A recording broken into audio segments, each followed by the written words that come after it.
ما شاء الله لا قوة الا بالله. يعني حاجة كده قمر ما شاء الله جميلة.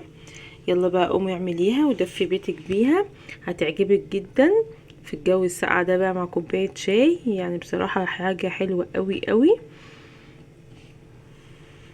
يلا اشوفكم بقى في فيديو جديد ان شاء الله بإذن الله. مع السلامة.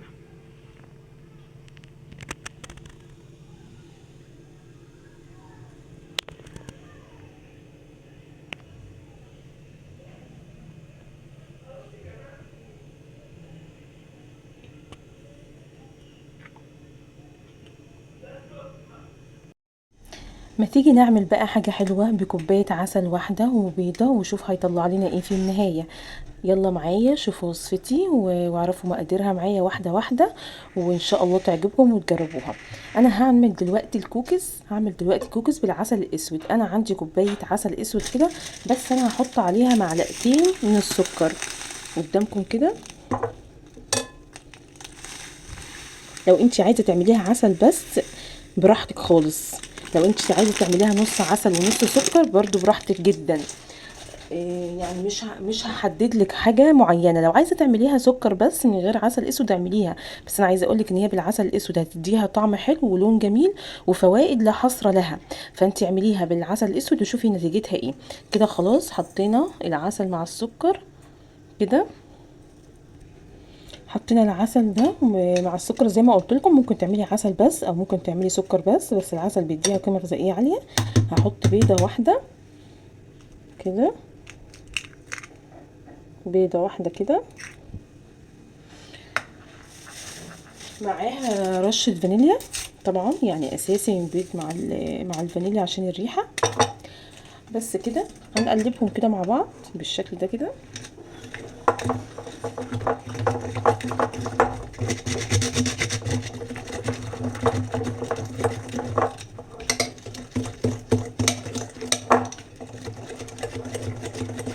يا دوب بس تختفي كده مع البيضه، تختفي كده مع العسل والسكر وخلاص كده. يعني ما بتحتاجش ضرب ولا حاجات من دي خالص. الموضوع سهل جدا يا جماعه، ما تستصعبوهوش يعني. على البيضه وعلى العسل هتحط كوبايه من الزبده، كوبايه كامله من الزبده. يعني سيحيها نص تسيحه كده لان احنا الجو برد.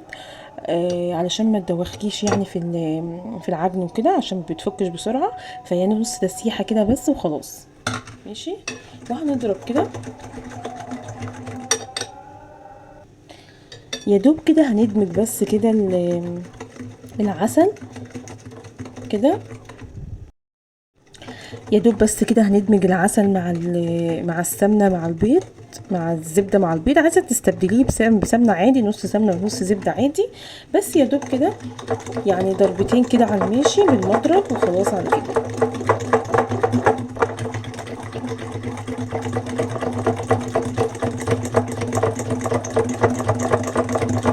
القوام شايفين يعني ما شاء الله لونه جميل جدا.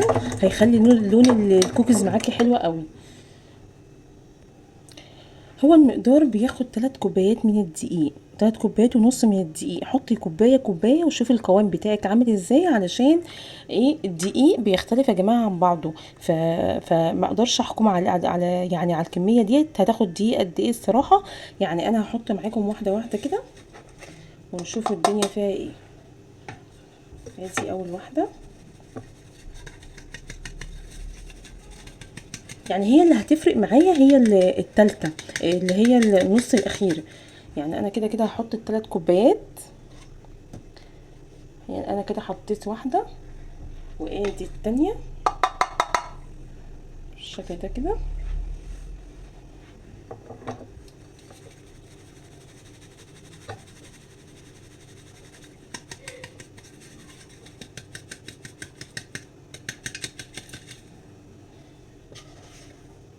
هنحط التالتة بقى، والنص الاخير ده على حسب السوائل بتاعتك ما هتاخد بالظبط كده. لازم تنخليه طبعا. حلويات والمخبوزات والحاجات دي بتحب الدقيق يتنخل. يعني بتحب الدقيق يتنخل مرة واتنين وتلاتة كمان يعني. هتحطي لي معاها ربع معلقه بودر، ربع معلقه كده، يعني حاجه بسيطه جدا، لان هو بيفرش الكوكيز بيفرش، فانا مش محتاجه اكتر من كده من البودر خالص. ورشه كده بسيطه ملح. هنقلب بقى كده ونشوف الدنيا فيها ايه. زي ما قلت لكم انا حاطه دلوقتي 3 كوبايات دقيق. نشوف الدنيا فيها ايه كده، وبعد كده ايه ارجع لكم تاني. هنا العجينه يعني شايفين هي سايله، هي مش سايله قوي ولا هي ماسكه قوي، يعني شايفين هي عامله ازاي في المضرب بالشكل ده كده. هي تقيله بس هي لسه ما يعني ايه ما تتشكلش. يعني انت عشان تجيبي حته كده وتشكليها، عشان تجيبي حته كده وتشكليها مش هتتشكل معاكي، شايفه مش هتتشكل معاكي، هتلزق. فهي لسه محتاجه نص كوبايه دقيق.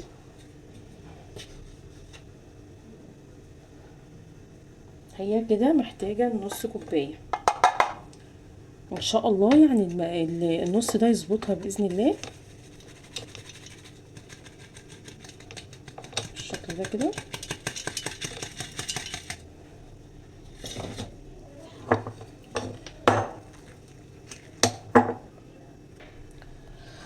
هنا انا حطيت التلات كوبايات ونص. هحاول كده اشكلها، هي كده بتتشكل شايفين. بس ايديا التانية شايفين ملزقه ازاي. اللي يشوفها يقول ان هي العجينه مش مظبوطه، يعني نشوفها كده وانا بعجن وخلاص كده، فاللي يشوفها يقول العجينه مش مظبوطه. بس بايدي التانية النظيفه هي بصوا هي متشكله نفس العجينه والله. يعني هي يعني شايفين اهي بالشكل ده كده. هغسل ايدي برضو واوريها لكم وانا بعملها. هوريكم بقى العجينه بعد ما غسلت ايدي كده. شايفين اهي ما بتلزقش خالص وبتتكور معاكي بكل سهوله. بكل سهوله بتتكور معاكي. انت عايزاها بقى صغيره، لو عايزاها كلها حجم واحد هقولك اعملي ايه دلوقتي. يعني انت لو عايزاها كلها حجم واحد انا هشكل بالمعلقه المعياريه دي كده. لو هي كلها حجم واحد بالشكل ده كده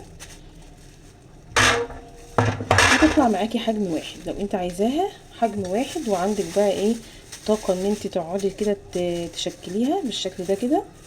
طيب بعد كده نيجي حاطينها كده في الشوكليت شيبس بالشكل الجميل ده. وخلاص على كده الكوكيز خلصت. ادي كده هعمل كمان واحده معاكم وبعد كده اكمل انا لوحدي. يعني اعمل كمان واحده كده ولا اتنين معاكم وبعد كده اكمل اهو. ادي الحجم المظبوط كده هتطلع لك كلها حجم واحد. كده هتطلع كلها حجم واحد.